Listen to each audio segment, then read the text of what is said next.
100 మందిలో ఒక్కడివైతే దక్కేటి విలువ ఏముంది? 100 మందికి మార్గం చూపే మార్గదర్శికే విలువుంది.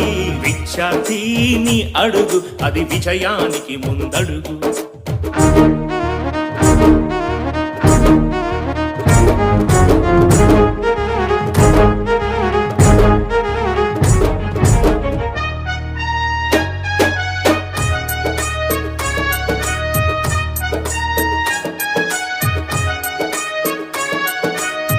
కన్నవాళ్ల కన్నుల నిండుగా కన్న కలలు పండించు.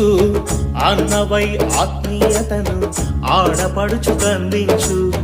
అమ్మలోని కమ్మదనాన్ని స్నేహితునికి అందించు. మమతలంటూ తెలియని రోగికి ప్రేమ మందునందించు. 3 రంగుల జెండాలో నువ్వొక రంగువి కావాలి.